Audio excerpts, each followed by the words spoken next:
Business music finance. If you trying to win. You said you've always wanted to do sports, always commentated. Was like ESPN Sportscaster ever in the ballpark of what you wanted to do? Because that's really what made me go into journalism. Because I thought that's what I wanted to do, and then I realized all you need is an opinion and a microphone to be one of those people. Right. Well, that's what it certainly evolved to. It certainly evolved to that point. ESPN was certainly something that influenced me. I'd be lying if I said otherwise, right? But I never, once I started like really pursuing it, I never was like, my goal was to get to ESPN. I never was really like that. If I got to ESPN, if I became a classic traditional sports center anchor, that'd have been great. That would have been a dream come true for sure. But I never was like, that's my one thing. I always wanted to just stay involved in sports as long as I possibly could because I genuinely loved it so much. And then I developed a love for journalism and television as well. And I just wanted to, blend that all together. And I wanted to stick around in that field for as long as possible. That was really my goal. That makes sense. So you talked about you worked in Arizona, and then you worked at your first opportunity, which was San Angelo. Mm-hmm. San Angelo where? Texas. San Angelo, okay. Texas. And then after San Angelo, where did you work? So I've had a funny career, but I did 2 years in San Angelo, and then I left because I went through some stuff, there, and I kind of felt like, all right, do I really want to do? They was racist. Yeah, no, that wasn't. No, that wasn't it. That wasn't it. It was one of those things like, the thing is. Let me explain kind of how it goes, okay? How it goes in the industry or in San Angelo? In the industry. Okay. In general, it's both. It's kind of a mix of both, okay? And peep this. Are we talking blue sugar and red Kool-Aid, or are we talking blueberry in a bowl full of red soup? we you know what? Here, I'll put it like this. That was hilarious, but I'll put it like this. People don't understand that to get into TV, okay, you've got to start from scratch. You got to start from the bottom. So you have to go, there's 212 markets in this country, 212 television markets. So market 5, right, which I believe is Dallas, Fort Worth still, or Houston, it's one of those. They're not hiring typically. They're not going to hire somebody on camera who's right out of college. That's not happening. So, and quite frankly, you don't really want that to happen because that's a lot of pressure when you're 22, 23 years old. Yeah, if you bomb, it's a wrap. Because if you bomb, it's a wrap, right? So you have to go to a small market. You got to go to a market anywhere from 212, which is Glendive, Montana, anywhere from there to maybe, market 108, which could be Fayetteville, Arkansas, or something like that. I don't have the whole rundown. But there is a list. But there is for sure. Like Austin is market 36, I believe. So it's a top 50 market. So it's considered big, but it's not huge like Chicago, which is market 3, LA 2, New York 1, right? But like you top 5. Right. Top 10. Top 10. Top 15. You know what I mean? I mean, and really, if we're gonna keep it real, like top 50 is pretty doggone 36, good for you, for you to be at, because now you're in what you call a designated market area, DMA for short, where you've got hundreds and hundreds and hundreds of thousands of households that you can potentially reach, if not a million, and that's the range you're getting in when you're in a top 50 market. Any number that's a square root, it's special. It's right. That's right. So when you're 22, 23, and you go from, let's say I graduated from Northwestern, which is right outside of Chicago.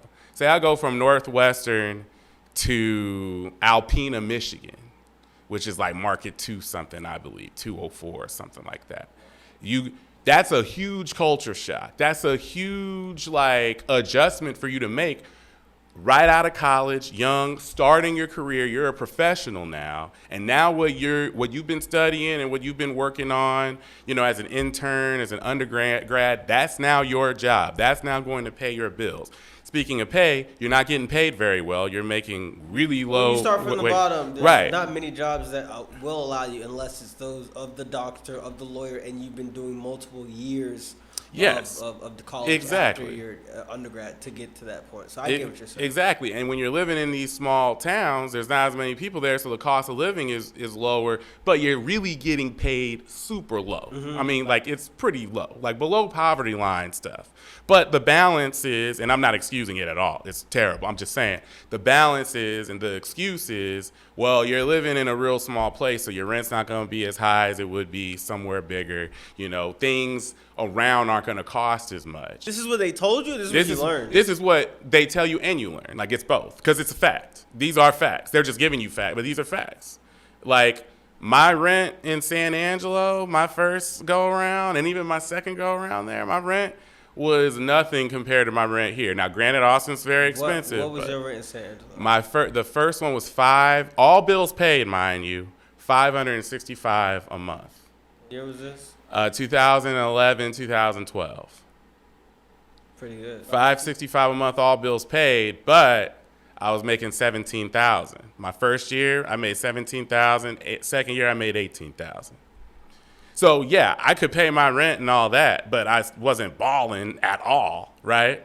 And that's the thing. That's the adjustment you have to make. So all these things you got to deal with, and you're 22, 23, you know, plus you're trying to do your job because you want to get better, you want to get sharper so you can move up to a bigger market and make more money and have, you know, more opportunities and cover things that, you know, excite you a little bit more, right? That you want to do that. And so that there's a lot of pressure there. So it definitely affects people in a lot of ways, you know what I mean? And so that first market, I always say, if you survive that first market, you're good to go the rest of the way. But a lot of people, that first experience kind of breaks them down a little bit. And it breaks them down so much that even if they do work a second job, after that second job, they go, you know what, actually, it's not worth it. I'm done. Yeah, and it's like the time. And sorry, I'm just doing the math. Yeah, you good. 17,000 divided by 12 is $1,416, and that's before tax. That is a choice. San Angelo, y'all need to get y'all shit together. Now, you go from San Angelo to where? So after being at home for a little bit between jobs, I got a job actually in Midland, Texas, which is West Texas as well. Slightly bigger market. I believe at the time it was like 131 or 134 or something like that. Slightly bigger market. I worked at the NBC out there, News West 9. I was in a slightly different role. My first, you know, tour of duty in San Angelo, I call it, I was a weekend sports anchor for the NBC out there. This one, I was actually a producer, a morning producer. Okay. So I was more on the news side than sports.